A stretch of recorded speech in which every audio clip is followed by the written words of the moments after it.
Good morning, good afternoon, and good evening. Welcome to the Tech Leadership Lab's inaugural summit. We are talking today about the intersection of climate, AI, and humanity.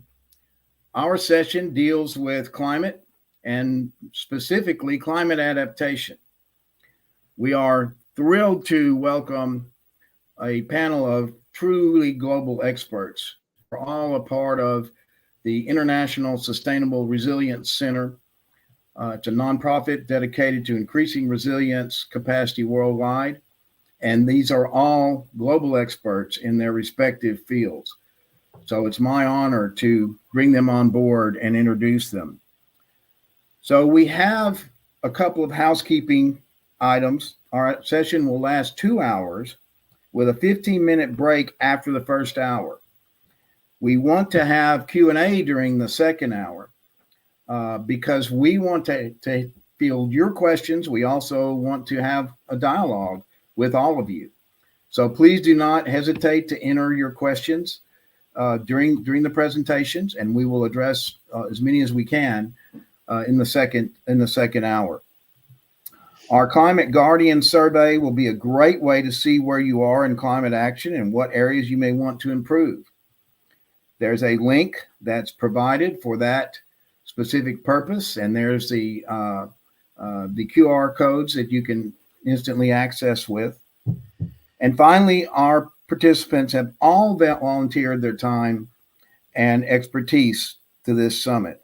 So please join me in welcoming our panel today. First, we have Bonnie Canal. Bonnie is a foremost expert in business continuity, business resilience, and all aspects of disruption and disaster. We have Allison Lee. Allison Lee is again a global leader in environmental sustainability and governance issues. She advises Fortune 500 companies on meeting their ESG commitments. Dino Paternostro is both a policy expert, but he's also done practical work on the ground to increase resilience in his native city of New Orleans. Ann Usher. Ann is a foremost expert at the conjuncture of climate and environmental issues. And finally, we have, last but certainly not least, Calandra Cookshank, who has a data platform that is completely amazing, including climate risk data, which she actually works with the Federal Emergency Management Agency here in the U.S. on. So we have truly a group of leaders that I think you will enjoy hearing. This is not a webinar. This is a discussion. We did that on purpose. There are no PowerPoints, only the expertise of these wonderful people. And we're going to start with a set of issues that I'm going to address each of our panelists with for their response and comment. And again, we want this to be interactive, and we certainly are not going to limit the answers to these issues to one speaker. I'm going to ask one to lead, and then everyone else, as I know, there's no problem with this group in chiming in for sure. So I'll start with Ann Usher. Ann, there is an intersection here that's very similar to yours, because one of the Tech Leadership Lab's primary issues is environmental degradation. How do nature-based solutions help combat this degradation and help protect communities that are vulnerable to climate impacts, such as flooding from sea level and others? Good morning, everyone. Okay, hi. Thanks, David. Good morning, everyone. So I thought I'd just start for this audience. Perhaps we should just first define nature-based solutions. Some of you may be familiar with that term. Others might not. So I live in California on the coast. And when I think of nature-based solutions, I think first of coastal areas, because they have a massive role to play in helping to combat the biggest threats we face here on the coast, which are sea level rise and stronger storms. And for those of you who might wonder, other terms for this, they're also sometimes called green infrastructure. You may have heard that term, as opposed to traditional gray infrastructure that has been used for many decades for flood control and to arm the coasts.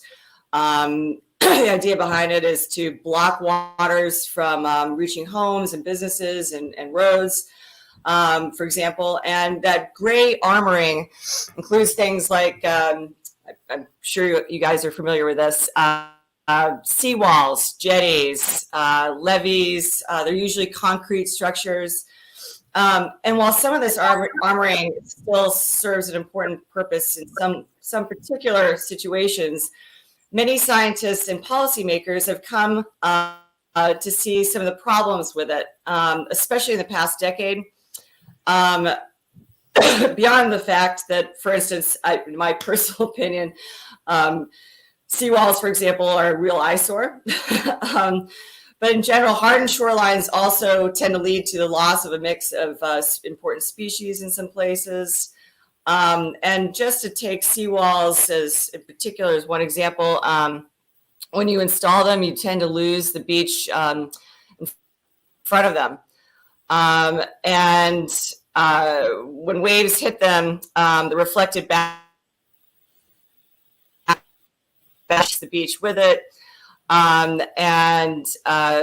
So structures such as bulkheads or revetments also tend to increase wave reflection and scour, weakening these structures over time and contributing to the erosion that you're trying to prevent, and partly by using these things. So in general, you're losing that when you use the hard gray infrastructure, you're losing the beautiful coast that drew people and businesses to the shoreline to begin with, and you're hurting species that depend on these habitats for shelter and food. And the other thing, especially in this context, discussing climate change, is that in general, depending on how they're built, unless they're really quite high, they really aren't much of a match for the sea level rise that's already here in some places, and projected sea level rise in some really possible scenarios. So before I get on to one last comment on this, you may have heard, for instance, a 5-foot seawall has been credited for saving a town in New Jersey. This was long time ago, especially the homes, but it did dampen some waves, but it also helped that a massive sand dune was on top of it. In contrast, for instance, with Hurricane Ian in the city of, I think it's Punta Gorda, Florida, you had 7 miles of seawalls, and Hurricane Ian came in and just absolutely obliterated, really damaged them. So same deal, Daytona Beach, 2022, videos showed the ocean flowing right over those seawalls and into a hotel, damaging the seawall itself and flooding the hotel.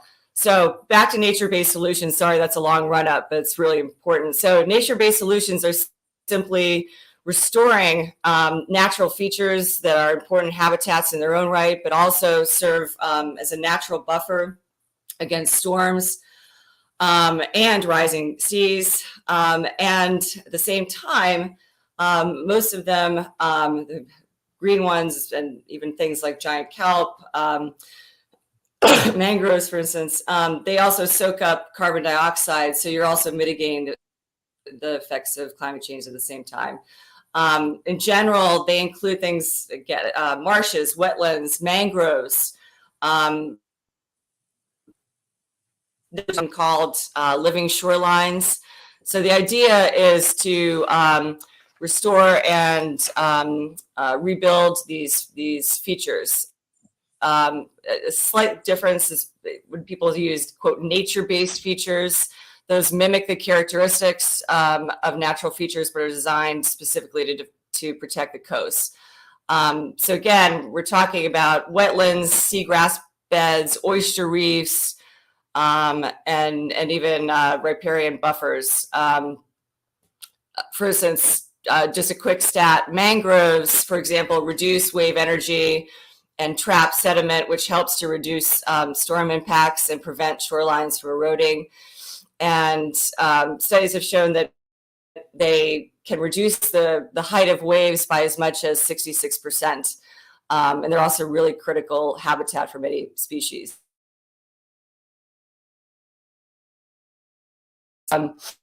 One, they combat environmental degradation. Simply put, they help restore what's been habitat that's already been lost or degraded. So many of these coastal habitats have been severely degraded. Just a quick stat, about half of the United States wetlands have been lost in the past 200 years. And Louisiana, where you're living, David, it lost about a quarter of its wetlands. That's about the size of Delaware. About that size has been lost since the 1930s. So they are one of the most valuable ecosystems on the planet. Again, they help to control flooding. They stabilize shorelines, and they're home to many species.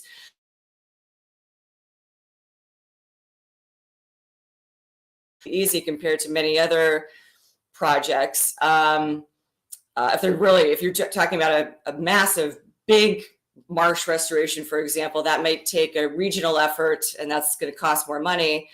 But just to quickly talk about the types of projects that we're talking about. Examples include, in addition to rebuilding a marsh, you can add or restore a sand dune. That's really popular here in San Diego right now and up the coast. And that includes seeding and putting vegetation inside the dune to help hold it in place with the roots, the vegetation that you plant inside the sand dune. Another key bit, just a quick example, is using dredging material. So we use a lot, shocking amount of dredge material in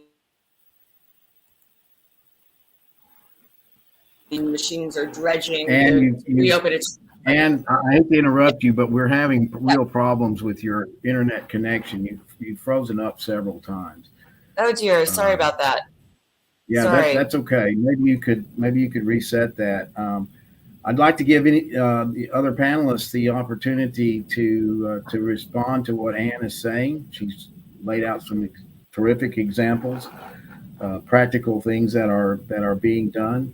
Anyone else want to comment on what Ann's talking about? David, I'll jump in. Okay. Hi, everybody. This is Dino Paternostro. As David said, I do a lot of work in the policy arena, multi-industry, based in South Louisiana. I love Ann's point about trying to use natural-based solutions, to mitigate threats, especially to low-lying areas and coastlines. Here in Louisiana, we came together with something called the $50 billion 50-year plan. So you can look that up through something called the Coastal Protection Restoration Authority. That is the policymaking board, fiscal agent, and fiduciary for the state for all things coastal restoration and prevention. And Ann is spot on. These folks are looking at multi-million-dollar projects underway real time, updated every year, endorsed by our state legislature and governor's office. So there's full alignment to try to do things. Basically, as Ann's saying, instead of trying to create more levees and more barriers to keep water out of populations and businesses, actually trying to live with and adapt to the massive, powerful Mississippi River that comes all through the heartland of the U.S. and spills out in South Louisiana and to the Gulf of Mexico. So we're a great delta in that respect. And a lot of this money is being used for things like she mentioned, freshwater diversion, trying to use dredging materials and redeposit in specific areas, trying to get natural vegetation growing and seeded for as a first line of defense to slow waves down before they hit populations. Trying to also balance these natural-based solutions with the precious seafood industry down here. You know, crabs, crawfish, shrimp. This is very much part of our livelihood here. And so the CPRA has taken measures to try to put wise investment into natural-based solutions that are also ecologically based. And I think it's a good massive experiment that other states and other countries can learn from. Just want to put that out there. Thanks, Dino. Can you guys hear me now? Yeah, we've got you. In the interest of time, though, we need to move on to the next question. But yeah, we can hear you now. I think maybe that's been resolved. So I'm going to turn to Bonnie Canal, and as I said, Bonnie is a foremost expert in business continuity, which means business resilience. And Bonnie, we know that especially small businesses suffer both physical damage and business interruption. And what are the consequences of this for communities, and how can communities and businesses work together to minimize that disruption and that damage? Hey, good morning, David. Y'all, thanks for having me. I'm very excited to be here. And David, thanks for the question. The way I like to look at this is from the bottom up or from the ground up. As you can see, as Dino was talking about the Great Mississippi River, that's literally right over my shoulder. And I live directly across the street from the Mississippi River in a community that in New Orleans, it's obviously been affected many times by many different disasters. And what we see with small to medium-sized businesses, and remember, most of the businesses in the United States are small to medium-sized businesses. I mean, if you look at what the SBA calls a small business, it's under 250 employees. And for us in the state of Louisiana, we have one Fortune 500 company. So when you're looking at these small businesses or any business, and I'm talking about NGOs, non-governmental organizations, faith-based organizations, and even your government, it's understanding what you do, right? And understanding where you are at risk. And when you put pressure on this, no matter what kind of pressure it is, it can be, obviously, it could be some kind of disaster, a natural disaster, it could be a man-made disaster, or COVID, like we've seen over these last few years. It really affects the resources available to these organizations. And what we really have to think about are access to these resources. And most organizations, in fact, all, don't have what we call unlimited resources. And I define that as money, people, and time. And if you put a pressure on any of these, what you start to see is these organizations begin to suffer. And so when you're looking at this, it's really trying to have a different discussion. It's trying to understand your organization or even your community is where you fit. As Dino was talking about and Ann was talking about, climate adaptation and climate change and all of these things that we're looking for, the question that I really want to say is, where does the business fit into this? So we're talking about doing green infrastructure. Well, who's going to build that?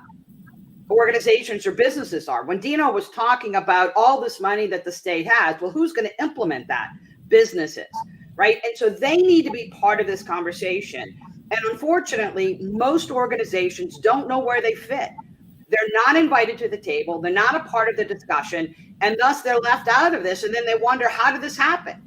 So when we're looking at our communities and looking at how climate adaptation and climate change or anything that can affect us, you have to really look at who's in our community. What resources are available? What do we need to make our community stronger, right? Because that's what happens is for us, if the river rises or a major storm comes in, we won't have a community anymore. So how do we engage from K through 12, our universities, as well as our businesses? How do we engage our citizenry to become more active part of the solution? And I think for our business owners is allowing them the opportunity to learn, to be better at what they do, and offer them opportunities that aren't currently available to them. So David, I hope I answered your question as thoroughly as possible. You absolutely did. Thank you so much, Bonnie. Does anyone else want to comment on what Bonnie was saying? Okay, well, let's move on to the next issue.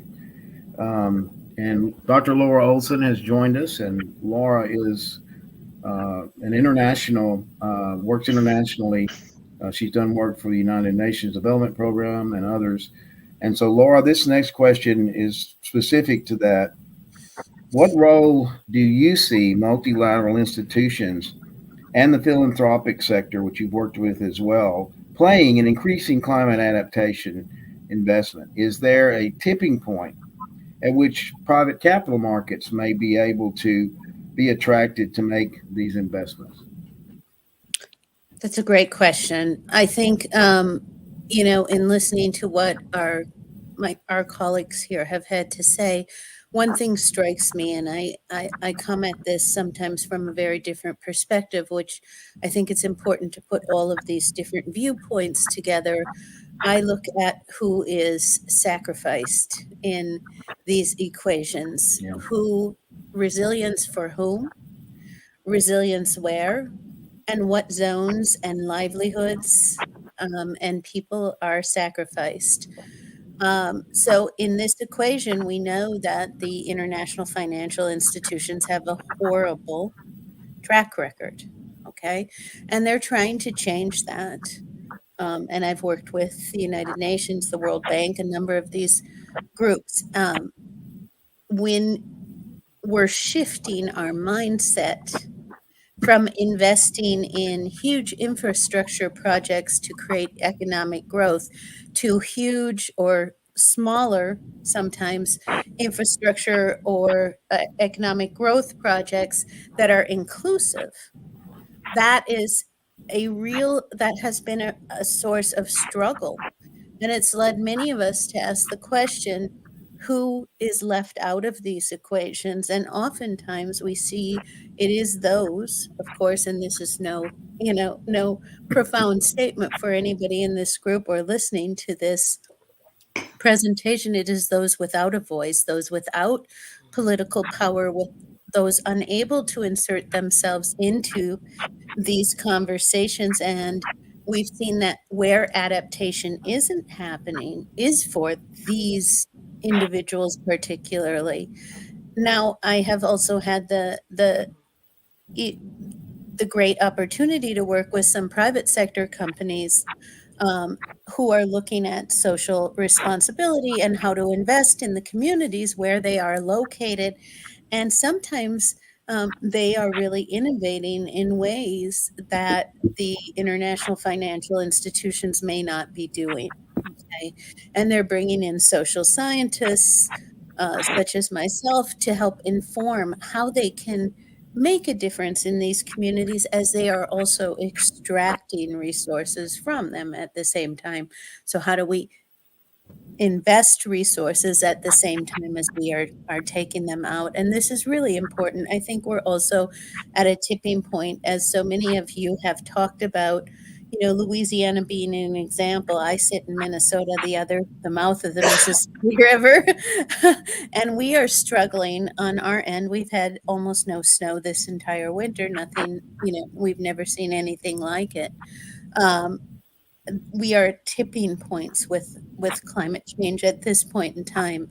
And that means once we hit these points, it is a very quick decline, and we're going to be cascading into all kinds of failures and difficulties that we have, that our ability to adapt to is going to kind of be behind. We're going to trail behind. But what I have seen are some really interesting ways to think about inclusive livelihoods and how we focus not just on small businesses, which is so important, which Bonnie brought up, right? But individuals who have their own personal businesses, their livelihoods, their small individual households running a livelihood, like in the Louisiana seafood businesses. We know that some of these natural diversions and freshwater diversions that are being put in Louisiana are going to destroy oyster beds. So we have trade-offs that we're making, and I think we're in the process of learning how to trade off less and who we shouldn't be trading off, and why it's so important in a culture such as Louisiana, where we have some of the greatest cultural treasures in this entire United States. People whose music, whose culture, whose foods, whose traditions are extraordinary. And we find this across the globe, right? Right. How do we protect things that we consider intangible cultural assets that people create and give back to us, and we don't want to lose, as well as those things that we can see, touch, taste, and smell. So these are some of the tough issues that I get involved with. How do we make those things tangible? How do we make those people seen? And how do we place as much value on their losses as those that have high economic value? Absolutely. That's a great lead in to my next question for Allison, because Allison is, again, one of the foremost advisors to environmental, social, and governance and impact investing. Allison, what role do you see ESG and impact investment playing, in investing the billions of dollars? The latest figures we have from the United Nations Environmental Program is that the adaptation gap, that's the gap between what's being invested in climate adaptation and what is needed, it's $129 billion in 2023. If we don't do anything by 2030, it will be $240 billion a year. We have to fill that gap. Only 4% of climate investment goes toward adaptation. I'm not saying we take one dime away from climate mitigation. That's critical. It's absolutely necessary. But we have to increase that percentage invested in adaptation, because that's when we're talking about lives and livelihoods. So, Allison, go ahead, please. Thanks, David. Hello, everyone. It's a pleasure to be here today. And yes, David, I thought that was a good segue too when I heard Laura mentioning corporate social responsibility. So this is a really important question. It's part of a larger question, I think, of how to generate social, and in this case, specifically kind of positive environmental impact via the private sector. The relevance of ESG and impact investing really can't be ignored. It's grown in power since the terms were first created, especially as research has shown that, incoming generations care so deeply about aligning their values with their jobs, their investments, their purchases, etc. So how a company approaches its social impact on the world can really affect its bottom line. And there, I think, is how you have to approach it. ESG, impact investing, corporate social responsibility, social entrepreneurship, while they each have different areas of focus, are all part of a larger family of terms that reference integrating the private sector and social impact. I think what's important to remember in making the case for ESG or CSR or impact investing, etc., is the importance of business impact and integrating and aligning any social impact initiatives and strategy into the business strategy. Obviously, the social impact of initiatives that sustain resilient adaptation and reduce suffering are immensely important. But you also have to think about how to make the business investment in those initiatives resilient as well, and how to sustain those investments through economic downturns, etc. So it's by ensuring that you've shown the company, the investor, the corporate foundation, etc., the business benefits of that resilience and adaptation work. So in addition to, of course, the reputational benefits for a company, as well as employee engagement, satisfaction, employee retention, license to operate in the community, you can also think about, for example, showing how resilient climate adaptations can help prevent, the disruption of operations and supply chains due to inclement weather, wildfires, etc., or how those adaptations can enable employees to reach offices or job sites, or so that disruption to business can be avoided. To be clear, there's really no uniform one-size-fits-all answer. Just as each environmental disaster or geographic location requires an individualized solution, each company, impact investor, et cetera, needs a strategy specific to its work, to its size, and to its industry. You have to find the sweet spot where the adaptation work that needs to be done complements the business and social impact strategies of those companies and impact investors and corporate foundations. And Frank, it's not easy. It's a lot of work to find that sweet spot. Excellent. Thank you so much, Allison. Calandra, that brings me to you. Calandra built and operates an incredible database of all types of information, demographic information, business information, and she's also now gotten in a big way into climate risk information. And so what role do you see, Calandra, data playing in making these decisions that could be made by corporate investors or philanthropic investors or the public sector? What role do you see data playing in helping them maximize the effectiveness of those decisions? And what role do you see new technologies? One of the themes of this summit is AI. What role do you see new technologies possibly playing in making those decisions even better? Thanks, David. It's great to be here. Thanks for the incredible remarks of the panel. This is a great event, and I'm happy to be a part of it. So I think data and technology are critical, right?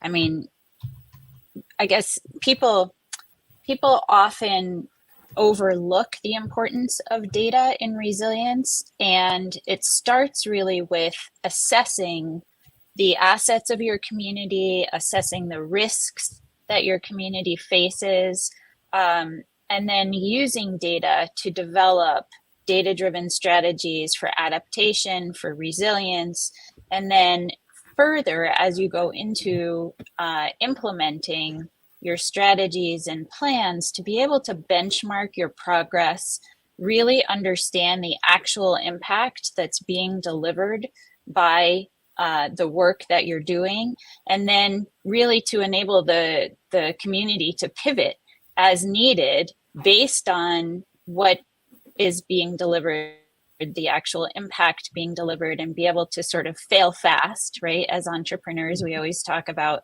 being able to fail fast, and data is absolutely critical in determining at what point you need to make those pivots and reallocate resources or allocate further resources to achieve the goals that you need to achieve.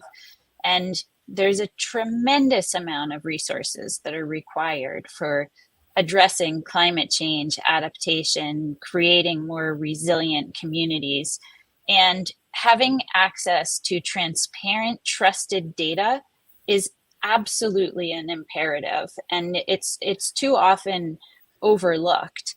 And I think because so many resources are required for this work, whether you're private enterprise or a government agency, having that transparent information to be able to show the impact and demonstrate what's happening, which all too often is overlooked by the federal government, for example. Like, where did EDA CARES Act funding go to address pandemic recovery during COVID, right? It's not tracked very well. And so today we have the largest amount of resources coming down for addressing resilience across the United States, the most in need, the most disadvantaged communities. And from the federal government, it's the largest investment, transportation, resilience. There's so many different aspects of it. But if we don't know where those dollars are going, where they're being spent, and the actual impact delivered, we're missing, both we're out of time, right, to make sure that we address these challenges. And we're also missing a tremendous opportunity to be able to share best practices using a data-driven approach on what strategies work the best in different communities and what can be replicated in other areas. So one of the things I want to just make sure we do is to define, like, what is the data that we need to be looking at, right? And so obviously in this panel, we're taking a look at specifically climate change. There are so many different types of disaster risk, right? It could be pandemic, it could be climate change, it could be cyber risk or terrorism. And all of these things are really converging on us right now. But I think regarding natural disaster risk, first you have to understand what those risks are, right? The FEMA National Risk Index starts to get at that, and there are any number of private companies that are also getting into disaster risk evaluation that can be leveraged. But understanding what the risk is the first piece. Identifying the frequency and strength of those disasters. As we know, in many places across the country and around the world, those disasters are increasing, both in frequency and strength. And so the impacts are increasing, which is part of the urgency here, right? And so I think it also then bears looking at, where are those disasters taking place? Is it a wildfire in an underpopulated area? So it's still very impactful, but maybe not as impactful as if it's in, a highly densely populated area with a lot of businesses, a lot of infrastructure that then has a ripple effect when that is impacted. And so really understanding what the risks are, where they're occurring, and who's impacted is very important. And then being able to map those interdependencies and externalities from risk. If you have a flood, even if a building is not in a flood zone, all of the roads leading to it may be, or the hospital may be, or the power utility company, right? So understanding all of the different externalities is very important. And then looking at risk very holistically, right? So there are a lot of companies that are, again, addressing that ability to identify what the risks are and categorize it and map it and measure it. But if you're only looking at the natural disaster risk and not at how many people are impacted, what industries are in this area, that if those go down, there are many interdependencies that will also further impact other areas of the country. What occupations do people have in the area? What are the underserved populations in an area? Because we know that those underserved communities tend to be impacted the worst and have the hardest time recovering. So where are pockets of poverty, racial disparities? What languages do people speak that may need interpretation in order to understand where to go in a disaster? And then health, right? Health plays a big role, both how many people have disabilities in an area and will need extra assistance in the event of a disaster. What are the hospitals or other first responders, fire departments, police available in an area to be able to help respond to a disaster? And then you can look at data like mobility data from cell phones, right, which is a relatively new technology to be able to analyze that kind of data. But those types of data inputs can be very impactful in understanding where people are, where they're evacuating to, what % of the population has evacuated, where do they go in the event of a disaster, and how many of those people return afterwards, or how does the population change, and so forth. And so what we really have in terms of technology is a convergence of a ton of different types of technology that help us measure and make sense and analyze the data. And then, a whole variety of different solutions that help us really get to the heart of the matter and be able to measure both risk, resilience, ROI, et cetera. Thank you, Clemma. That was excellent. You brought up healthcare, and in addition to being an authority on policy, Dino also has a master's in public health, And Dino, from your perspective, looking at healthcare, it's often decimated in major disasters, as we saw in Katrina. And more than half of the deaths from Katrina came from people already under care in hospitals, nursing homes, etc.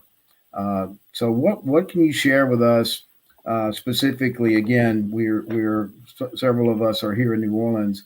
What can you share with us as an example of how that type of decimation, that total destruction of the healthcare infrastructure, how can that be rebuilt, and then how can it be rebuilt in a way that it is truly more resilient than it was? Okay. It's a lot to answer. Good morning, everybody. Dino Paternostro again. Happy to be part of joining my colleagues for this important panel discussion and the Tech Labs convention, conference, symposia. That's wonderful sharing. So the healthcare industry, I think, touches on a lot of what we just said. It's certainly important as a critical asset to what Bonnie was talking about in terms of business continuity.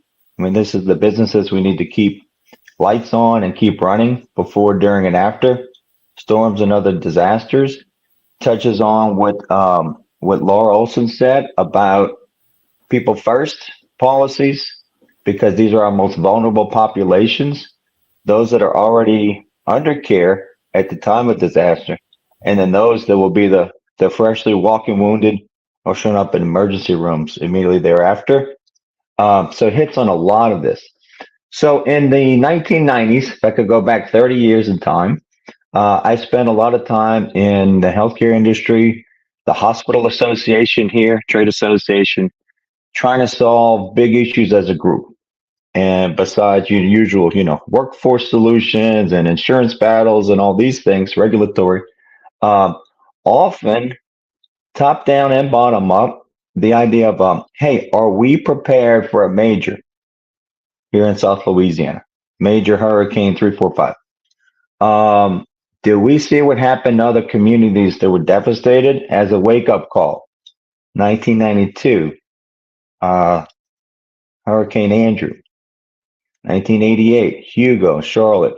Tropical Storm Allison putting 15 feet downtown Houston. These things really were light bulb for us to say, we better convene, collaborate, and coordinate around better preparedness for healthcare that then is important to the broader community.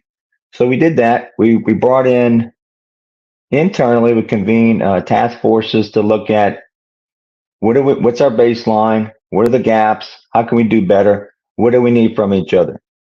And I put together just a short list in no certain order of things this group worked through in a 5 to 10 year period that ultimately led to better planning and preparedness when Hurricane Katrina hit in 2005. So this was a 10-year run-up for us. So lessons learned from the other states and cities that were highly impacted. It wasn't a matter of if, but when for us. We brought them in.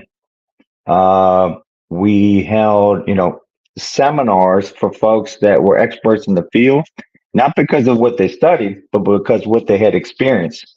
So we took the experiential learning approach, heard from these folks directly, and then tried to weave in their advice, their learnings into our local planning. Also, we work very closely with city, state, county officials and what was then the offices of emergency preparedness, so that there was alignment between healthcare and the folks in charge at the broader levels for community preparedness, including Department of Health and hospitals. We worked through EMS diversions. So when certain hospitals were full in normal times and disaster times and could not take additional emergency room or critical care patients, how do we have a system, back to Calandra's technology and information, that's free flowing in real time, so that EMS vehicles knew what hospitals were at capacity and what could still handle additional patients? We set up something called a HERE radio network, hospital emergency area radio, shortwave radio.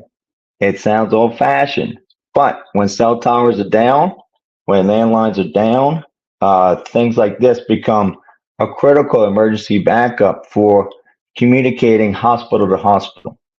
And we set that up and we tested it every month.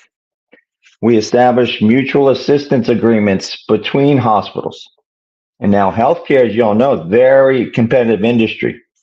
And where patients are going and who's paying for the care and all that becomes very important to the bottom line of keeping doors open for this population.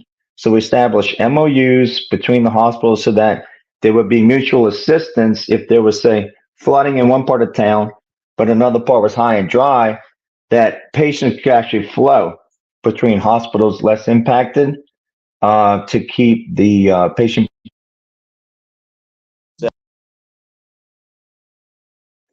But ultimately, after 9/11, for weapons of mass destruction, nuclear, biological, and chemical threats, these all became part of the. And then we got down to the nitty gritty of very practical issues and then solutions that apply beyond health and hospitals. And that would be things like post-storm reentry credentialing. You know, who are we going to let back in and how, and what do they have to prove that they're part of the critical workforce? So for nurses and doctors and others, we established that. We got down to things like, how are you going to move vehicles when all the roadways are flooded? Can you change exhaust pipes from the normal exhaust pipes to exhaust pipes that flow high in the air in vertical stacks? How about a boat fleet instead of a normal truck fleet to move supplies and others around town? We did tabletop drills just time after time to try to get this right in real time.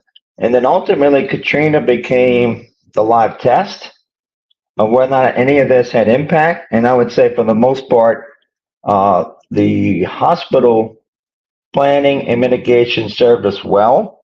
Probably give the hospitals a B through that experience, a strong B, whereas the general business community may be fair with a C on the report card, the infrastructure a D, because a lot of things failed. They were now being rebuilt. We talked about that with the $50 billion plan. And then government, most of all, largely failed and would get an F. So a lot of the folks have learned from that and trying to raise their scores as a city, as a state. And there's a lot to learn that we can't share in just 1 hour, but happy to put all that at the table for what healthcare work through and then how that applies to other sectors. I'll pause there. David, you're muted. I muted I can hear myself and I forgot. Oh, good. That was all leading up to Katrina. And then after Katrina, amazing things happened as well. And maybe we'll have you for a fireside chat, Dino, and you can go into more detail about that. So we've gone full circle. So I'm going to circle back to Ann, who led us off. And beyond healthcare, what other ways can we ensure that climate adaptation efforts are inclusive, addressing the needs of vulnerable population? Of course, Laura, Dr. Olson touched on that quite a bit. But what are some things that we could utilize? And again, especially after hearing the talent around this table, which I'm blessed beyond measure by all of you being a part of the ISRC team. But what else could we do, and what else needs to be done, and how can technology play a role in that? Because that's what we're about, is technology for good. How could that happen? Hi, thanks, David. And sorry, guys, for blipping off so much apparently the first time around. My apologies. So big picture, I think, Laura, you've all done a wonderful job of explaining so much here. Big picture, I wanted just to say, just to recognize when we talk about particularly vulnerable populations, that as many. Oh, goodness. States across the globe. Can you all hear me? You froze Am I getting again. cut off again? Yeah, you froze Oh, dear. again for a few seconds. I'm just going to make this really quick. Good grief. Sorry. Let's usually get good reception here.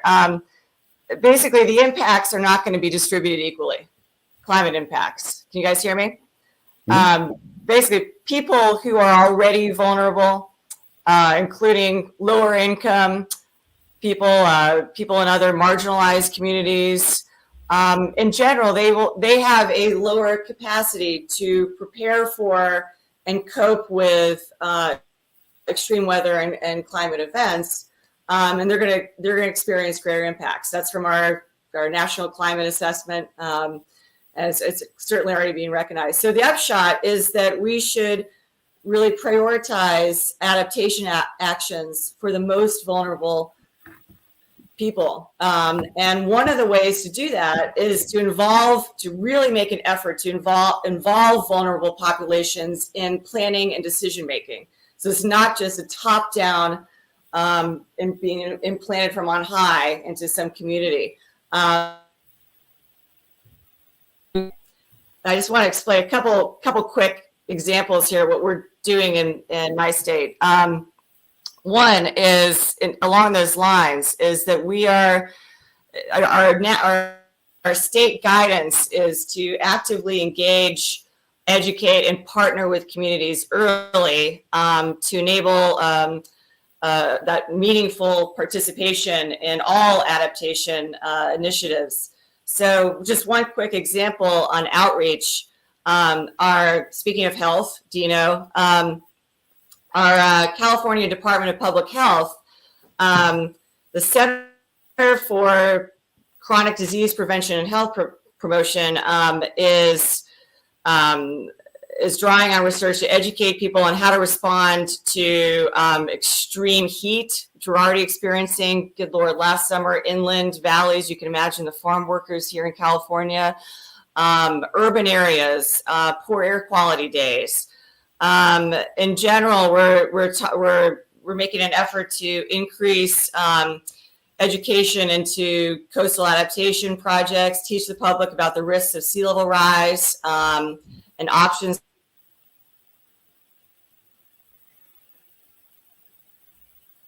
Oh, and we frozen again. Oh dear, can you hear me now? Yeah. Why don't you try turning your camera off? That could help. Not Okay. that we don't want to see you, but it could help with the discussion. Okay, stopping the camera. Can you hear me? Yeah, we got you now. Okay. Go ahead.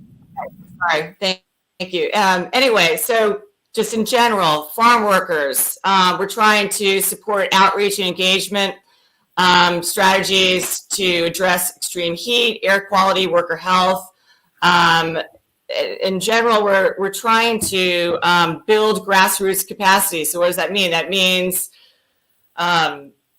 talking to community leaders, we're mapping the most vulnerable populations to when we think of climate impacts, not just heat, obviously sea level rise, urban heat, all those effects. And we're partnering with tribes here in California. Part of that partnership, especially in the wildfire space, is to try to really work with tribes to learn, take advantage of their own knowledge. For example, so just zooming out to, for instance, even the way we fund adaptation initiatives here in California, we don't just look at the most vulnerable places, for instance, on the coast. We also use overlays of demographic information, including low income related data. We overlay that data onto climate hazard maps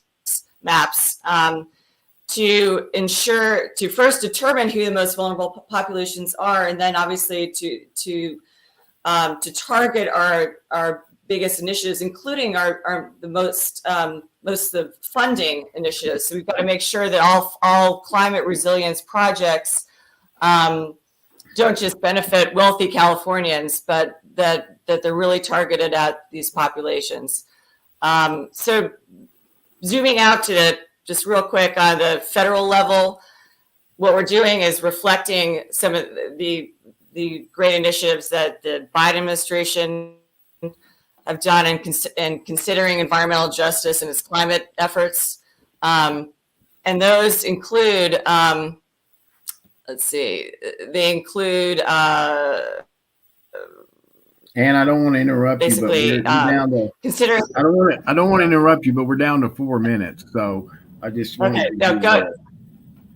Okay. Anyway, that the point is that that's being the administration's Justice 40 initiative. That's a big initiative to include clean energy, affordable, sustainable housing, other investments in disadvantaged communities. So ensuring that we are addressing these communities in the adaptation space as well. Great. Thanks so much for that, Ann. It's great information. We're now down to about 3 minutes before the break. We're all coming back after the break. So those of you attending, don't walk off. Stay close. But 15 minutes long enough for everyone to get something to eat or get something to drink, and take care of other business. It's been a fantastic experience, as I knew it would be, with all of you guys. Anything anyone want to say very quickly, just in summary, before we go to break? Anyone? David, I want to say one thing. And what I heard was it's not what, it's who, right? And it's not where, but how. Right. And I think that to me is what I've heard over the last hour, is to ask different questions and ask the focus a little bit differently, and you'll get completely different answers. Absolutely, Bonnie. Point well made. Anyone else? We still have a couple of minutes. Anyone else? I love those thoughts, Bonnie. And I would add one thing. David's mentioned the scarcity mindset, or the gap we have between the amount of investment available to us and what we should be investing to protect these incredible resources, whether they are natural resources, whether they're human-made built environment resources, or human beings themselves. And that scarcity mindset leads us into struggles with where do we put these resources, and it's always this very difficult analysis, and oftentimes that funding goes places where it's traditionally gone. So I think it would be great to talk a little bit about the role of philanthropy in helping us refocus, and also the idea of, how do we assess what the needs are, which we're not very good at doing, and base investment strategies on needs. Excellent. Well, I am so grateful to all of you for coming and participating and giving out the incredible expertise and knowledge and experience that all of you have had. We're coming back again in 15 minutes. We have several entries in the chat. I'm sure there are some questions that will be meaningful for us to address. And a shameless plug for the organization that all of these wonderful people are subscribed to. We call it the team, but it's really a family. International Sustainable Resilience Center. You can see every one of these people and their experience on the website, and the website's very simple. It's isrcngo.org. So please take a look. We are a nonprofit. We're here. We're mission driven. We're here to make change happen. That's what we're about. And we use technology quite a bit in that respect. And we have some tools and technologies that can really make a difference. So with that, I think I'll turn it back over to our hosts, and we'll see you all in 15 minutes or so.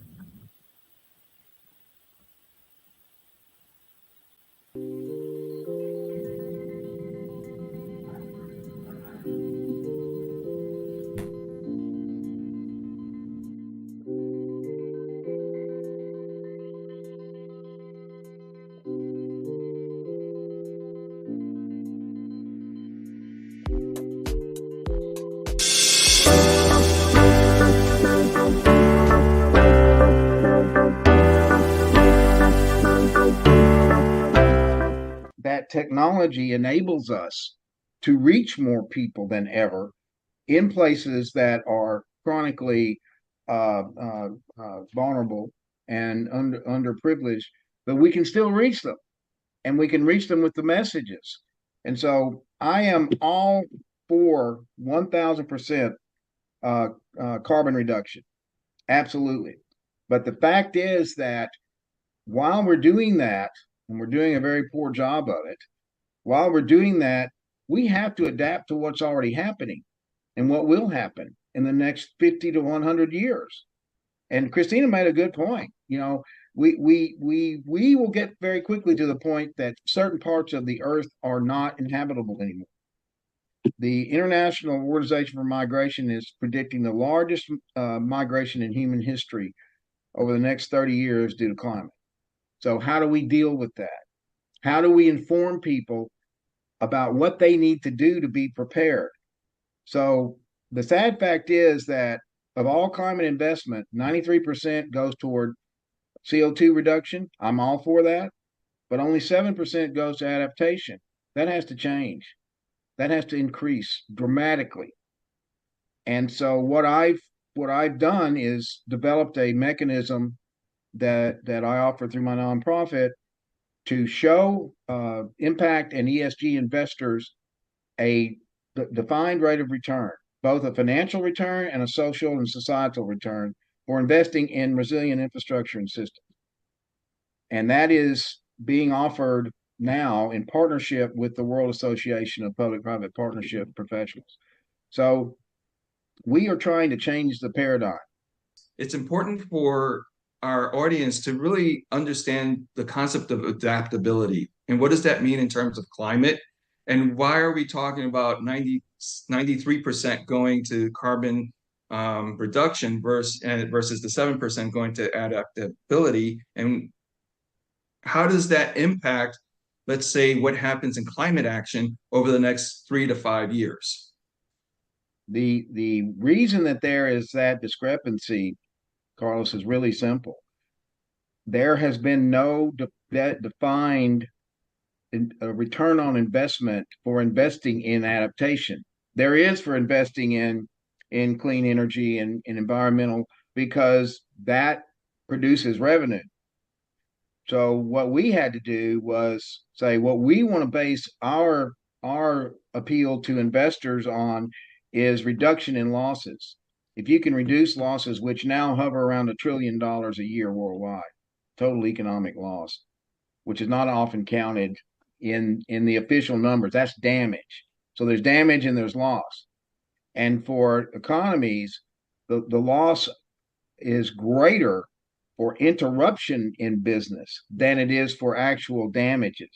So you have a greater loss through businesses not being able to operate, employees not being able to get to the business. So that's a huge problem.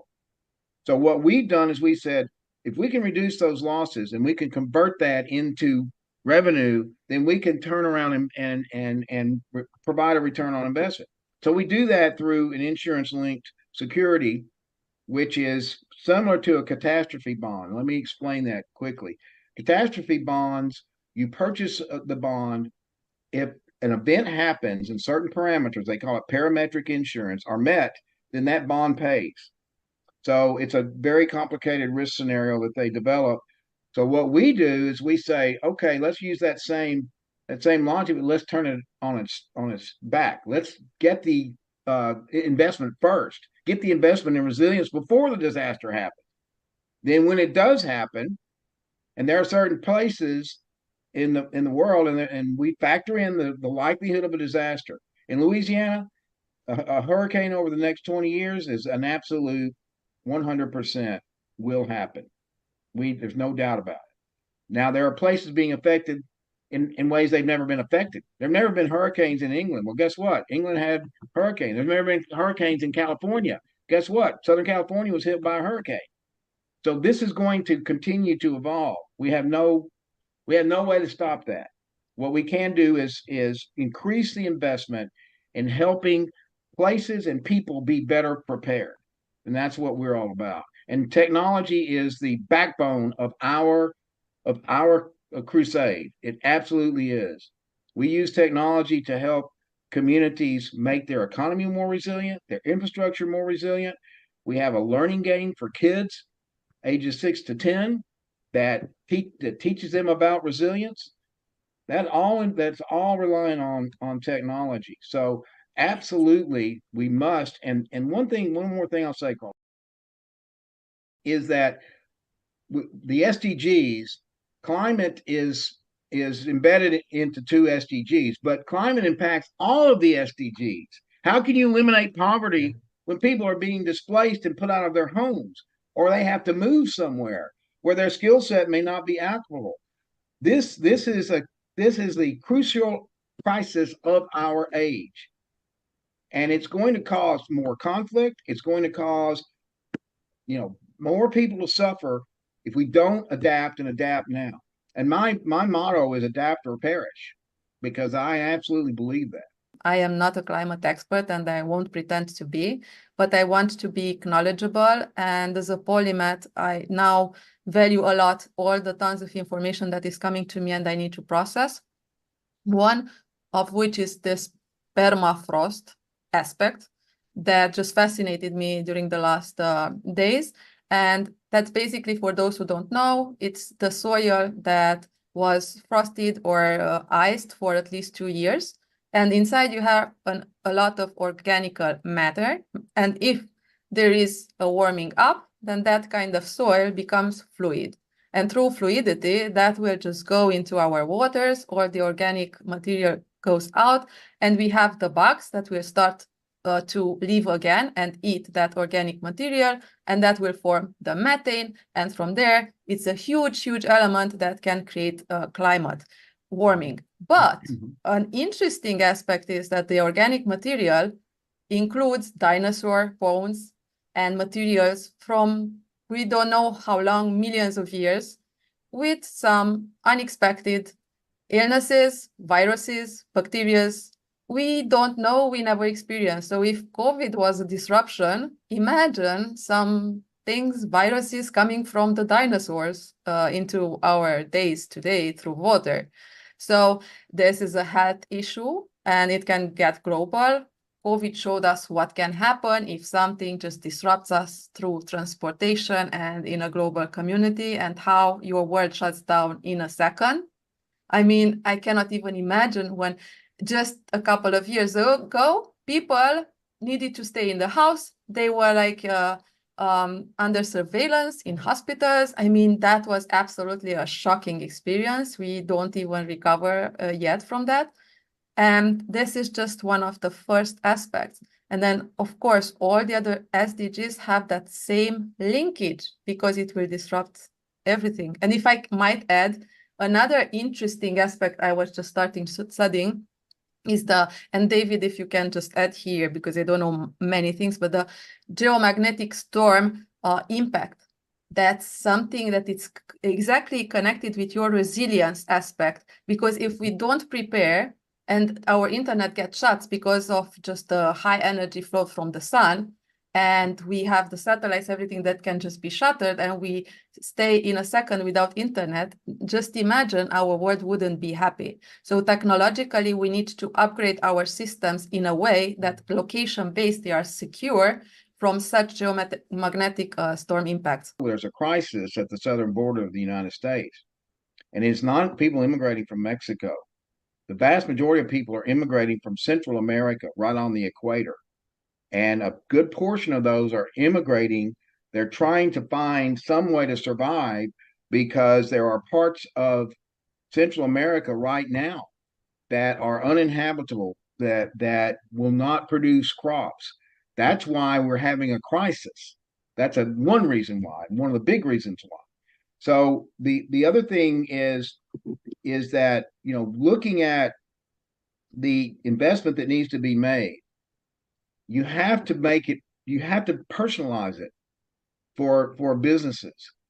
And so you have right now the Panama Canal, because of climate change, has dried up to the point, the lake that feeds the Panama Canal has dried, that only about 25% of the ships that usually go through the canal can go through the canal.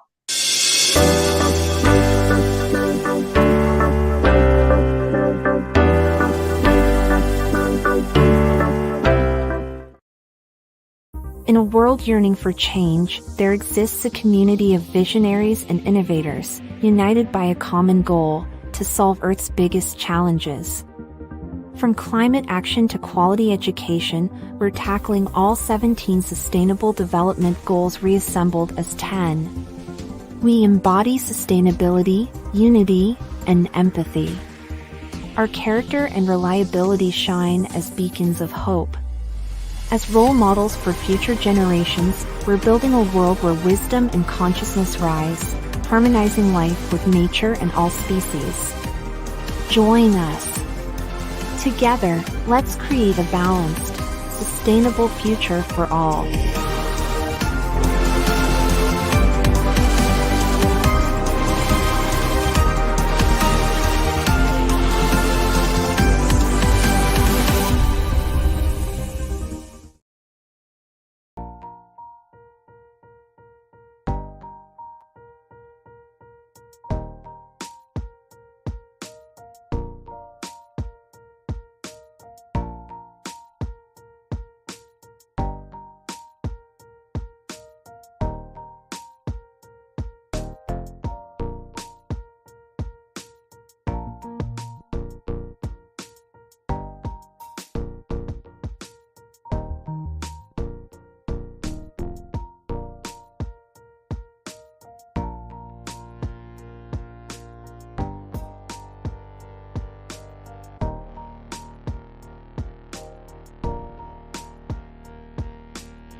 Hello, everyone. Hopefully you're coming back or already back from our break. This part of the session is going to deal with the wonderful comments and questions that you entered into the chat. And please feel free to continue to do so as we continue to move forward. I think we've got the most of the entire team back. And I think we're still missing, who are we missing? Laura? I think we're missing Laura. But we'll go ahead. There she is. So everyone's here. So we'll go ahead and start to go through the chat. I have it open right here. Forgive me, I have to lean in because my eyesight's terrible. So forgive my leaning in. I'm reading a big screen behind my laptop. So there's the first question. And thanks everyone for this great first hour. Again, honored and humbled that you guys are a part of what we're doing at ISRC. Let's see. Let's go to the first question. There's several great comments in the chat, but I'm looking for questions. I know there were a couple at least that I saw pop up. Let's see. Poor Ann. Ann, there's a lot of comments saying, feeling sorry for you with your video problems. So you have a lot of sympathy here. No one's criticizing. Okay. No more comments. We've had a ton of comments. Can we jump back to what we were talking about just before the break about funding? Because I think that is a really critical topic, and I think we should address it in a little bit more detail.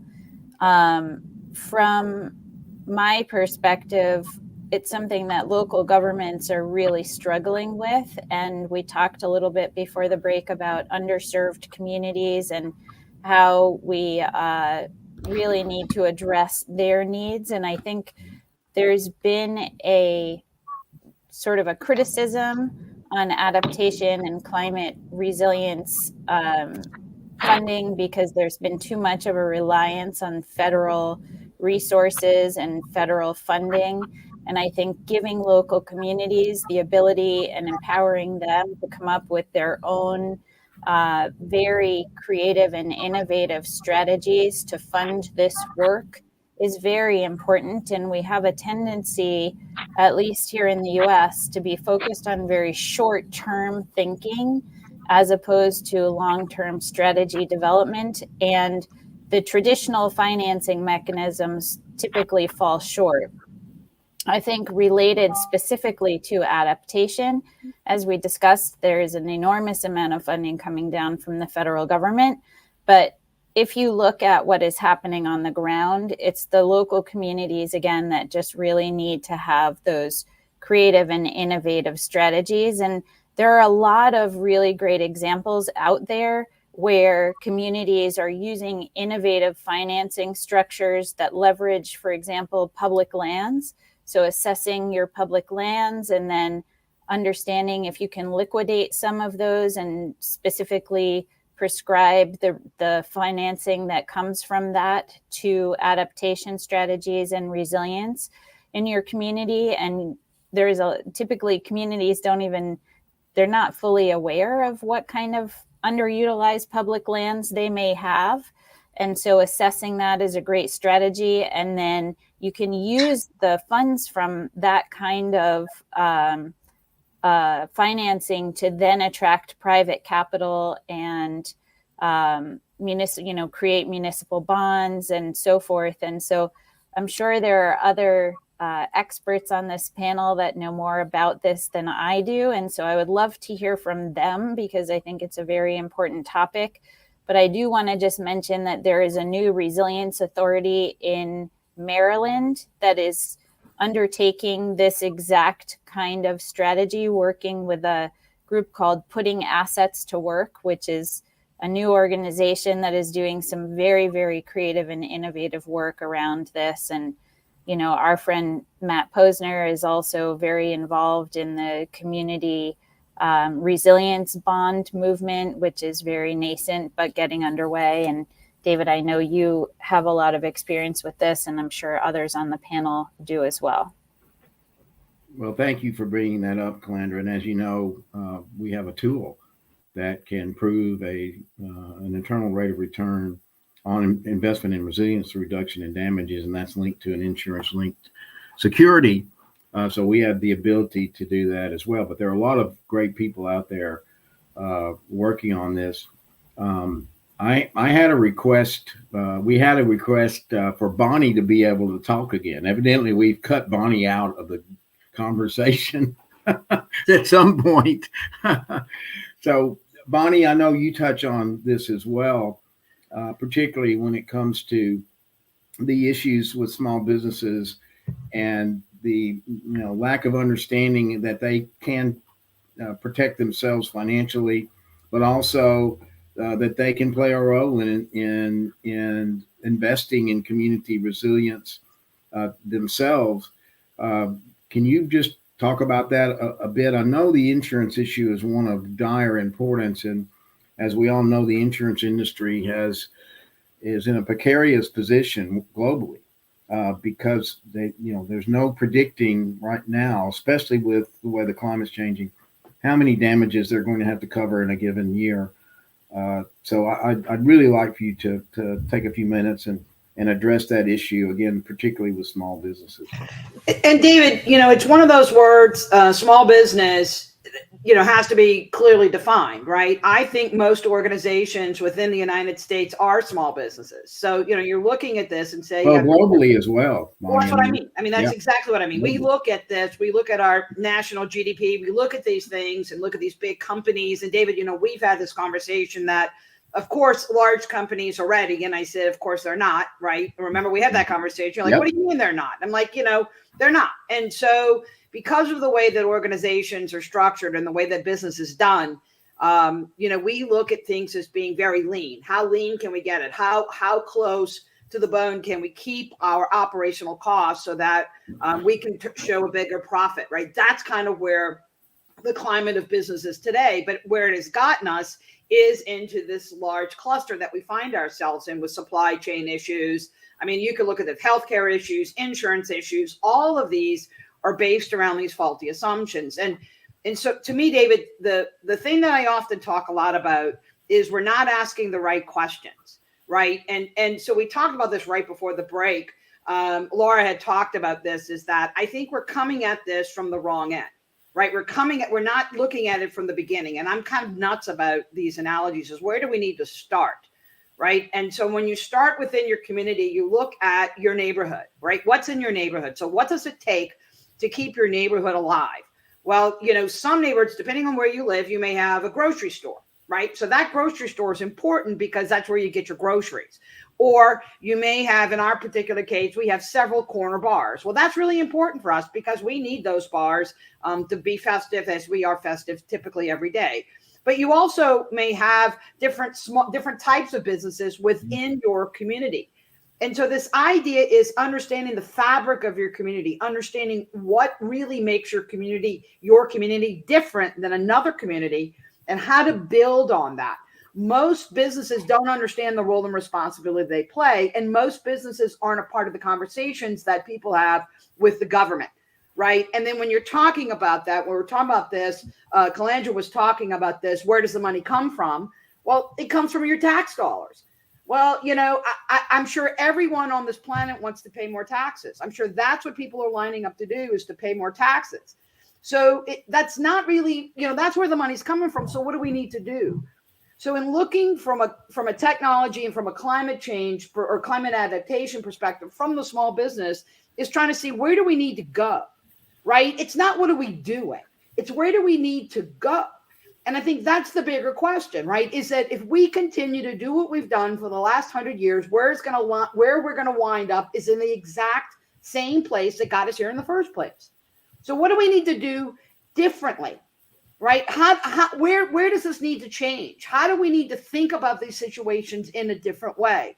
And the only way you do that is by asking different questions, right? So that's part of the small business's role, is that if we're talking about climate adaptation, we're talking about technology, how does that work? What do we need? What are we missing?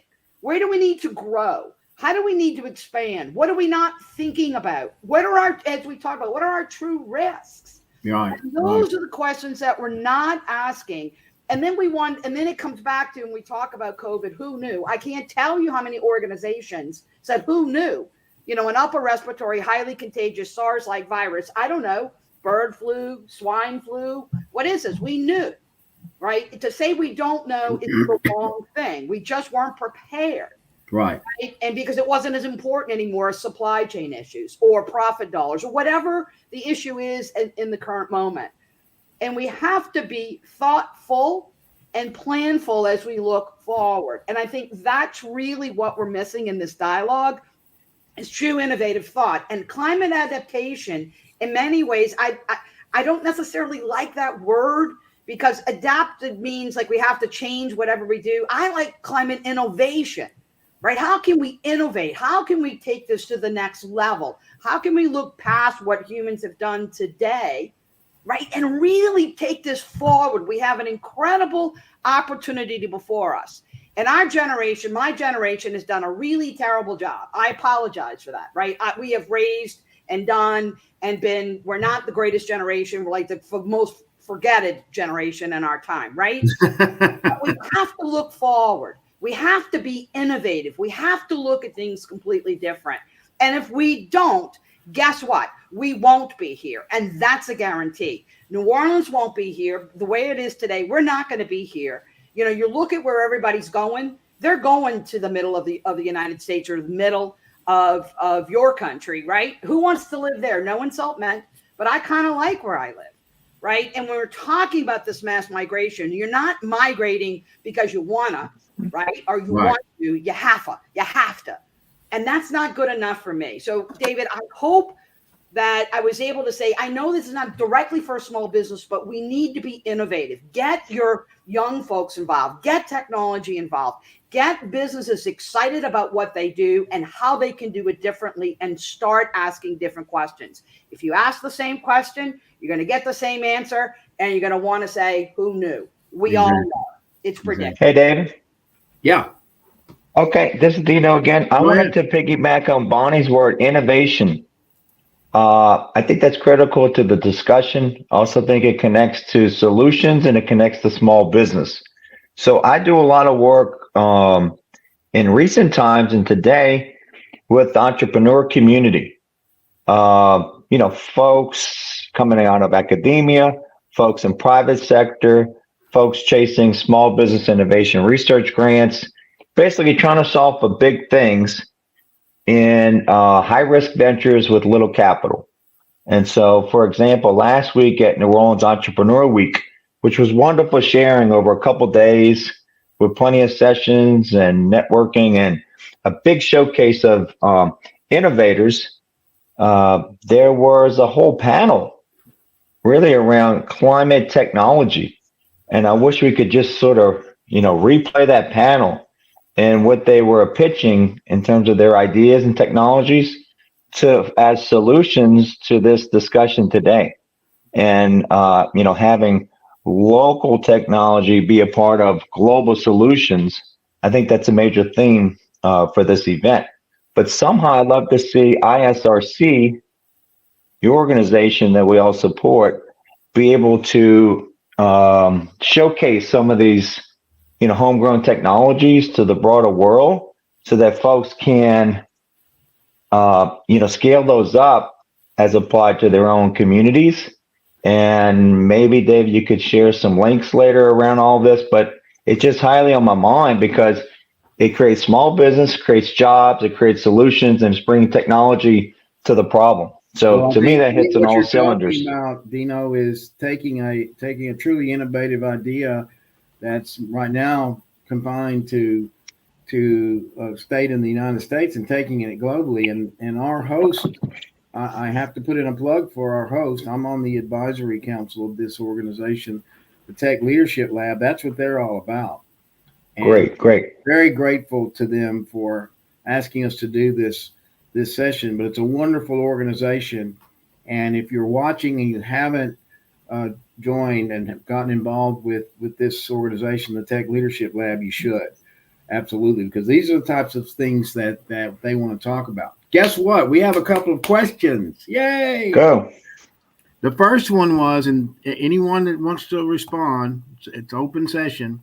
How do the speakers, how do we feel about embracing a circular approach when it comes to climate cost? Again, advocating for a blue ocean strategy here.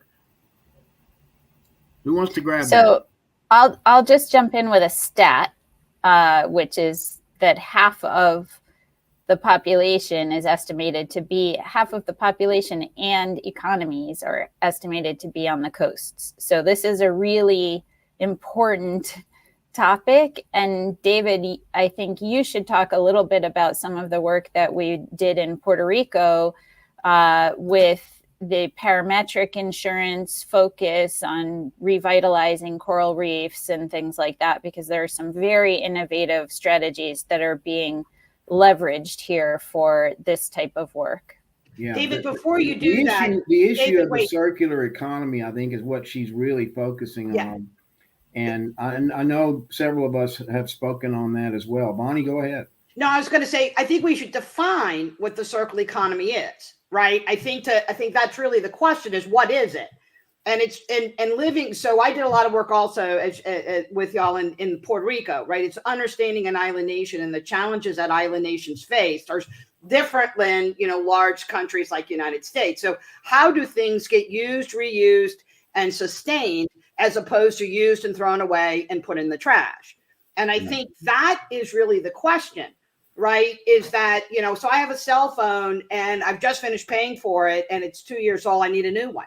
Where does that old one go, right? And I think that that's really this conversation that has to change and when you're talking about it, it's not just recycling, but this idea of longevity on the products that we have, or even of the life cycle of things that we do. And again, but that starts with human nature as well. So I think, though, David, to go back to talking about the circular economy and what does it really mean, I think is really, and how can it be applicable to less than island nations or non-island nations is really the topic of conversation. Yeah, and I know Ann is chomping at the bit because this is a particular area of interest to Ann. So Ann, go ahead, give us your thoughts on that. Thanks. Here, I'm going to turn off the camera so you can hear me. But I have so many thoughts on this. Can you hear me all right? Yeah. Yeah. So this is just one tiny piece of this. One of my big areas of interest and some expertise, island nations and coasts, plastic pollution, ocean plastics pollution.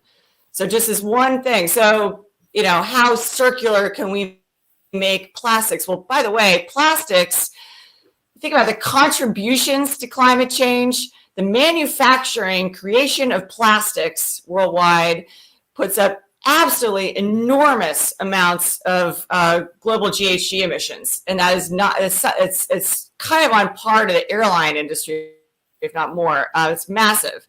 And so thinking about, for me, one of the many dots out there is, and it combines climate adaptation and mitigation, is, for instance, there are some amazing technologies that are being developed using natural solutions, surprisingly, even things like seaweed. You talk about blue economy. Seaweed farmers, South used to live for a long time. People are developing bioplastics, literally using, different tropical seaweed species. Others are using different types of starches.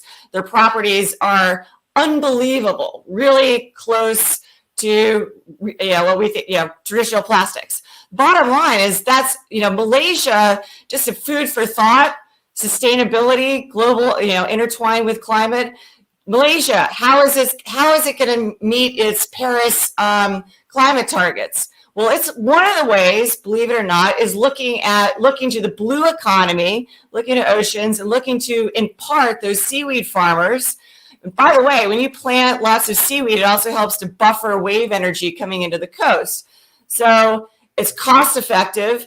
They're making these, they can make these materials. They can use it for millions of other different products. And as seaweed,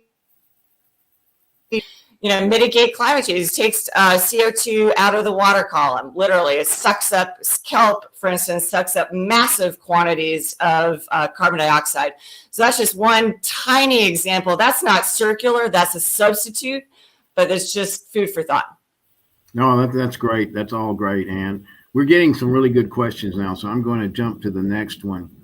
How can, and it's completely related to what we just talked about, how can we quantify nature's value to ensure its protection is positioned in decision making? So when we're talking about climate adaptation, how do we value nature? How do we value nature's role in that way? In that way that we could actually invest in nature and nature-based solution? Who wants to take that one? Come on, guys. I don't want to speak at once. Yeah, one way is carbon credits. So I'll let others jump in, but that's something I've got some expertise in. And the bottom line is just one facet of this is people are literally putting a price tag on it. And it's hard to price natural solutions, the environmental services the different ecosystems provide. But people are literally doing that as a piece of the global carbon market right now. And it's, for instance, where my specialty, blue carbon, that market is being developed. People are, mangroves. Can you price the ecosystem value of a mangrove that is helping to buffer the coast, helping to protect the coastline and reduce flooding? Well, those carbon credits are being developed and being traded.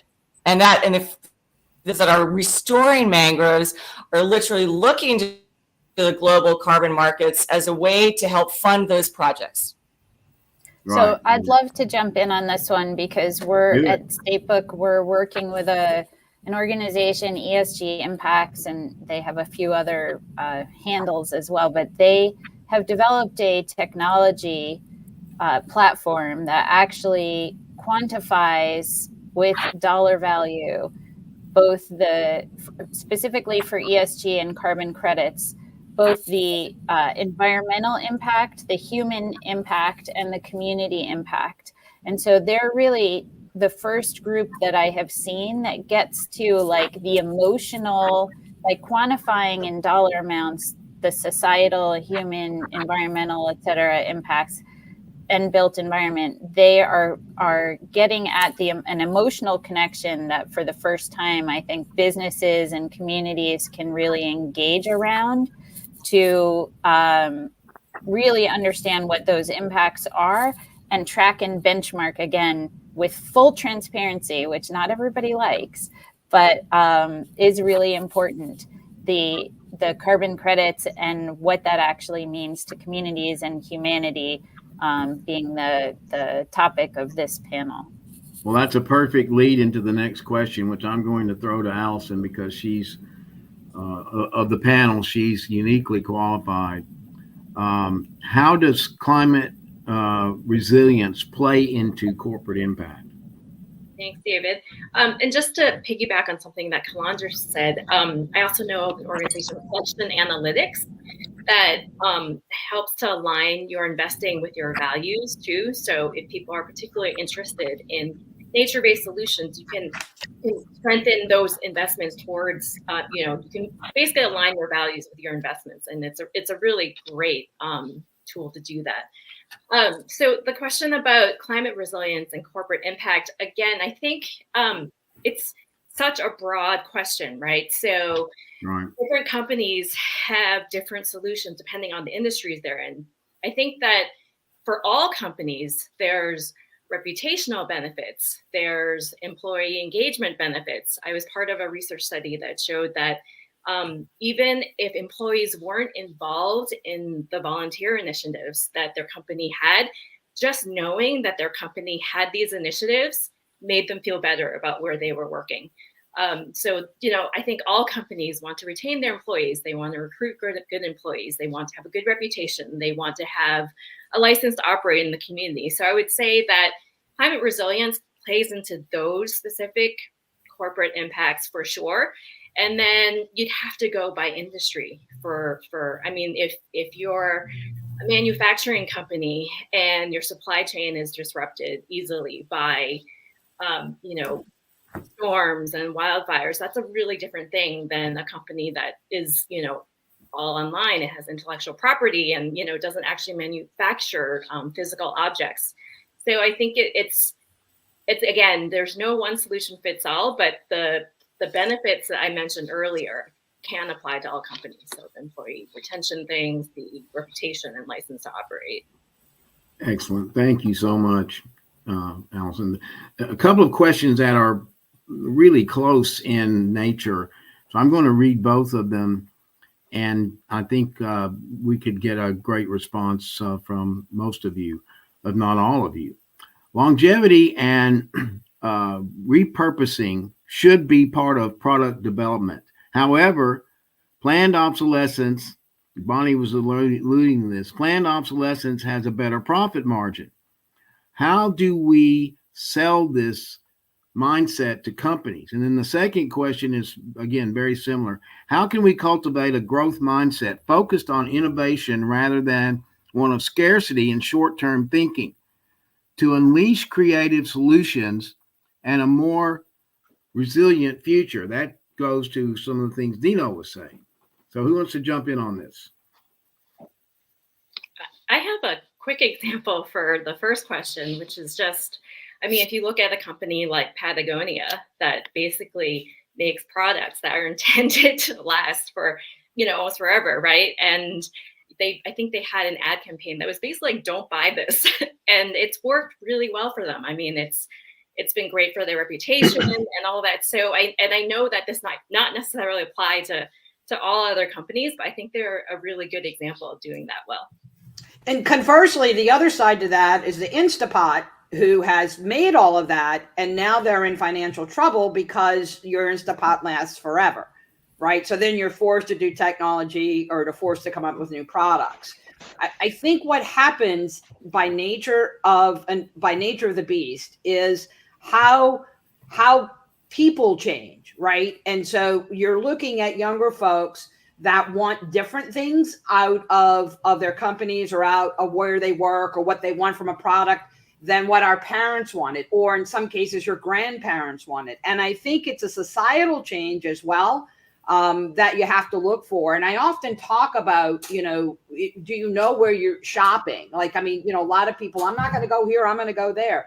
So I think there's more of an awareness of where my money goes than has ever been in the history of human nature. Like, where is my money going? And really kind of looking at this completely different. And I think that is kind of what leads innovation. And that's what's really changed the dialogue from, when you used to go work for a company for 50 years or you stayed there forever, to now the power is shifting more back to humans or to workers saying, I'm not doing that anymore. Like, you can pay me all the money in the world, I'm not doing that. And I think that as long as we stay on that path and stay staying committed to that path, then change happens. It's not fast, but humans don't change fast anyway. That's not who we are by nature of the beast. We don't want change. We want it to stay the same. So Allison, we're saying the same thing, right? There's pros to this, at a Patagonia or REI or any of these organizations that you say, this is really great.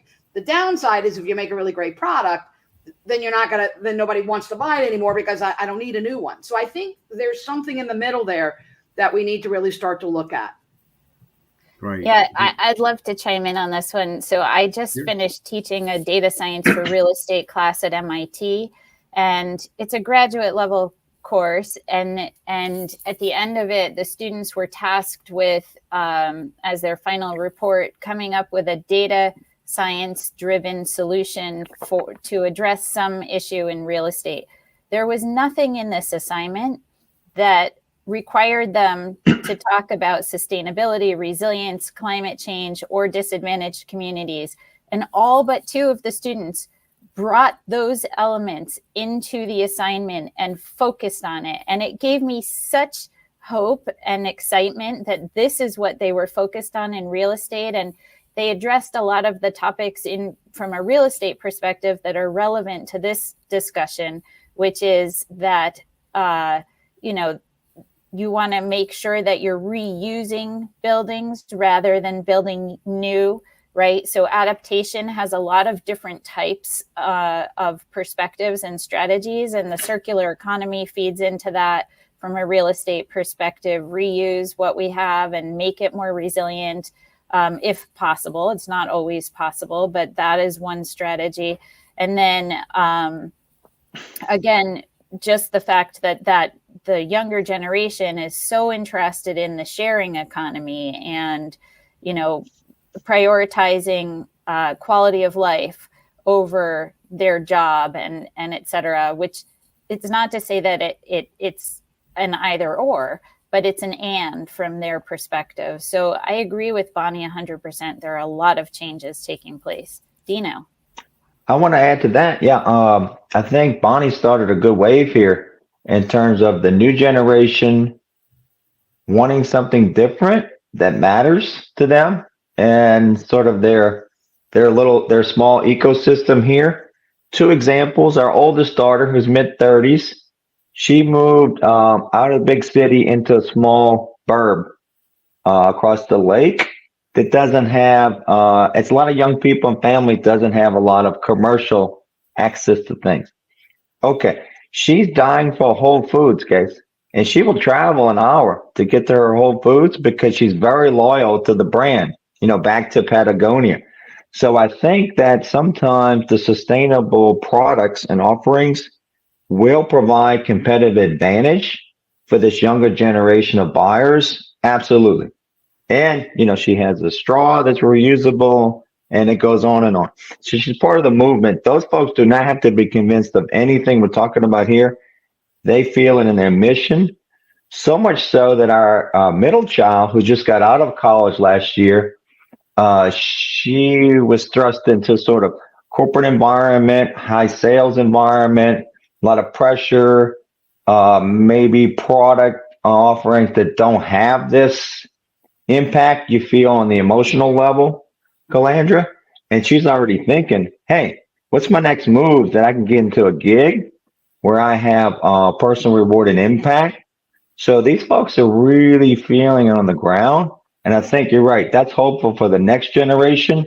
But as we have a multi-generational audience and even panel here today, what are the interim steps, to get there? That's where we need the government buy-in and continued investment, and then the private sector participation.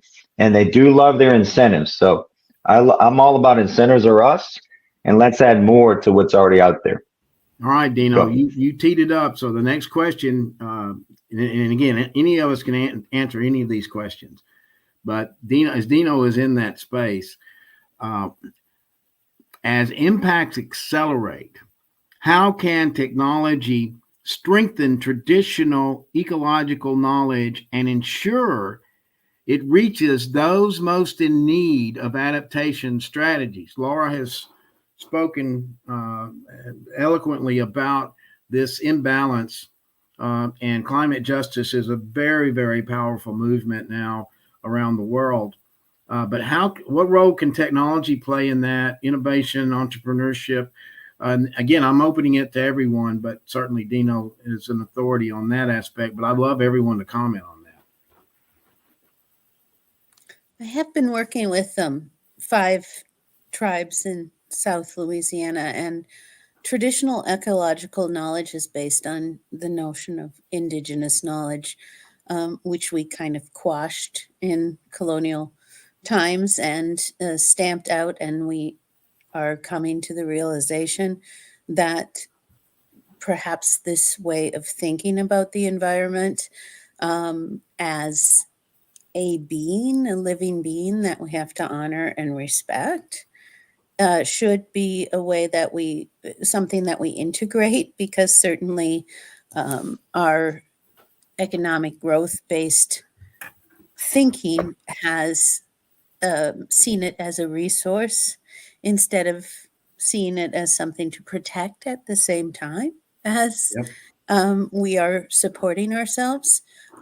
So that is a really growing area. Something to look at is Rising Voices, which the National Climate and Atmospheric Research Centers of the NOAA are hosting, where they bring together a lot of tribal knowledge with real and other scientific knowledge to marry these two things together. And it's a beautiful synthesis, I think, of ways to think about what we are destroying, as well as trying to regenerate.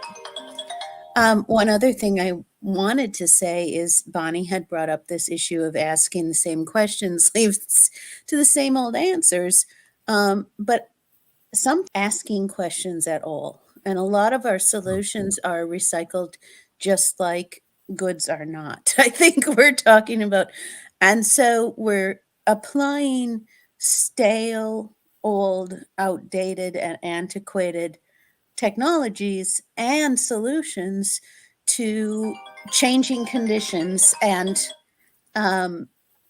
changing problems. So I think the United Nations has a really wonderful approach to this, and a lot of our governments do not across the globe. We're applying programs. We come and arrive at a post-disaster or a climate change crisis or situation that we have to respond to, and we say, this is in our toolkit. And strangely enough, we never start by saying, what do you need to solve the problem? We come with it's like a doctor with his old black bag arriving at your home with penicillin, and you have diabetes, right? So I think the United Nations Post-Disaster Needs Assessment Program is really interesting to look at. It was built by both economic and social scientists in collaboration. We start that process by assessing needs across a huge range of sectors, coming up with a report in each sector on what problem needs to be solved, and then assembling our donors in an international donor conference to almost bid in an auction style on solutions. And we have recommendations, and we have a cost already calculated for what it would cost to solve this problem, so that the resources come in after the problem is identified, instead of coming in and the problem never being identified. This isn't innovation. This is common sense, and we're not applying it. And I think this is a real problem. Also, we always think about quantifying these things. We also need to qualitatively understand through interactions with real human beings, right? Qualitative analysis is very important. Storytelling is important. We can sell ideas by telling really important stories, and sometimes our quantitative data is a support to that, but sometimes the story sells better than the qualitative data sells better. So I think we need to think about those things. And I'd say one final word, right? I work at a university. We partner with communities that are under-resourced and underserved. And what we notice is that inability of communities of this type to advocate for their own needs. Partnering with communities ahead of time so you can lift their voice is a really powerful strategy to engage in. And that's it. We had a comment that this, and thank you for bringing up those things, that this seems pretty U.S. centric. Well, we're all from the U.S., but it's people like Laura and myself and Allison and we've worked in other countries around the world. And I think that this example that Laura gave, one quick story about that, when they had the terrible bushfires in Australia, the Aboriginals had been saying for years how they had managed that issue over millennia, and no one listened to them. Now they're listening to them. And the Australian Aboriginals are now extremely involved in developing solutions for the changing climate in that country. So it's great to see that. We've only got a couple of minutes left. So we have some great questions. There was a couple of questions about public-private partnerships. I'm happy to have offline discussions about that. That's part and parcel of what ISRC is about, using public-private partnerships to increase resilience. But I'd first like to thank each and every one of you. You're all dear friends, and you all believe in this cause, and it's incredibly humbling and gratifying to have you here. But I would ask, and just keep it to a few seconds. Pretend you're on a news show, and they say we got 30 seconds left, right?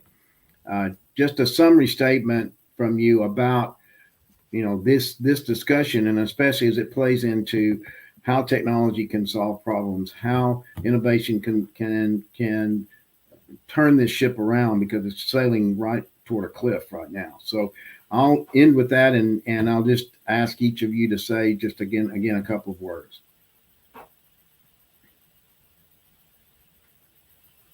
Okay, I'm going to call on you then. Anne?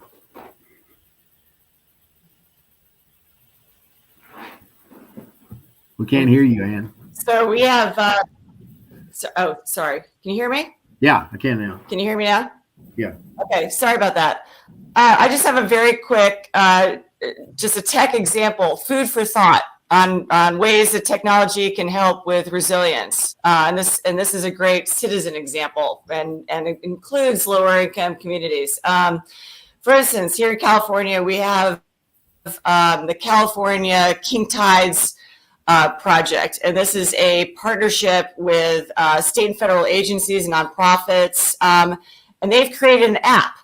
And so tech leaders start thinking about things like this. You've got massive flooding on coastlines. It's just going to get worse. So this app, citizens can use their smartphones or a web browser, and when they're asked to take photos as near to the high tide as possible, and these photos are displayed on an interactive Esri map.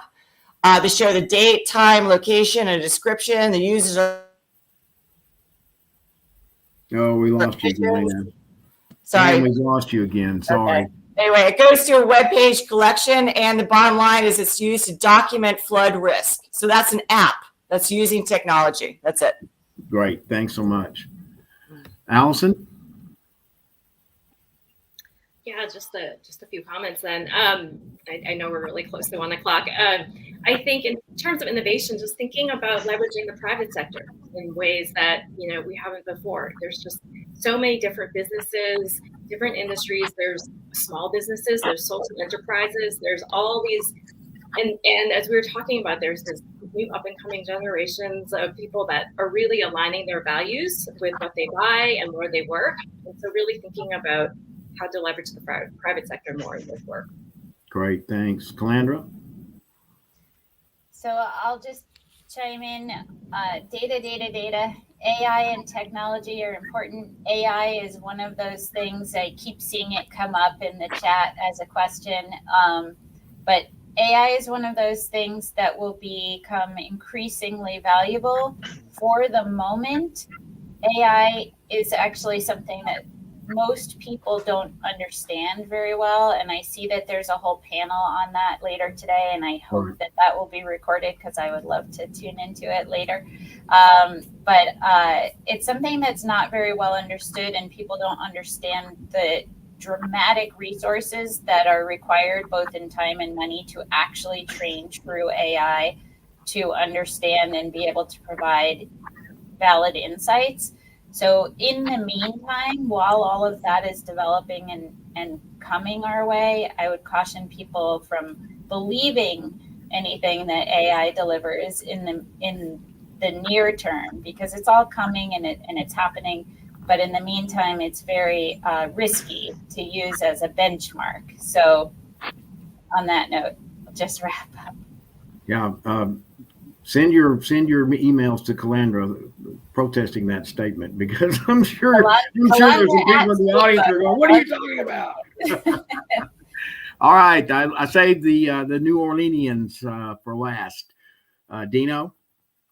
Yes, sir. Thanks to David Dodd and the ISRC for hosting us. It's been a wonderful panel discussion. Not ISRC, it's Tech Leadership Lab that's hosting it. Yes, but thank you, David, for hosting the panel. Thank you. It's been wonderful discussion. We come to it through different lenses and viewpoints and geographies. I love that sharing. We didn't really disagree on anything. We just bring different focus areas. My focus and leave behind for the greater group and audience worldwide here is 2 words: advocate and innovate.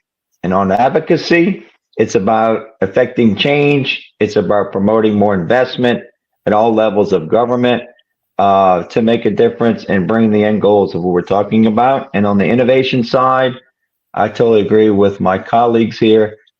Let's seed small business and entrepreneurism. Get to know your incubators, your accelerators, your SBIR federal research programs, your R&D tax credits, and all of that good gumbo to bring the best ideas and technology to climate solutions. Thank you. I said I saved the New Orleanians. Laura is an adopted New Orleanian. Although she's in Minnesota, she spends a lot of time here. So I'll do you, Laura, and then I want to cap it off with Bonnie. So go ahead, Laura. I just want to say, remember people and work from the bottom up. As we think about these as top-down solutions, we're missing people that really matter. And so that's my message. Excellent. Okay, Bonnie, it's all yours. Be the change, dream the future. Well said. A great capstone to the day. I again thank every one of you. You are wonderful. Thanks to a great audience who really became engaged. Saw many comments come across. We certainly want to continue the discussion. This is not the end. This is the beginning of an ongoing discussion that we'll have about innovation and in adaptation, and making the future better through adapting to what's happening now, and more importantly, what's going to happen. So with that, I'll sign off. Again, thank you, everyone. Thank you, participants, and we hope to see you again soon.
In a world yearning for change, there exists a community of visionaries and innovators, united by a common goal to solve Earth's biggest challenges.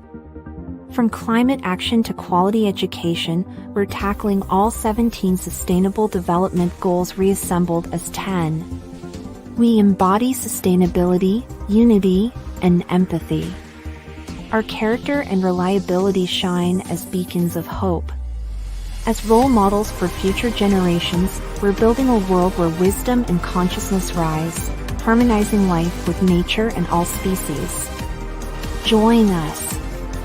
Together, let's create a balanced, sustainable future for all.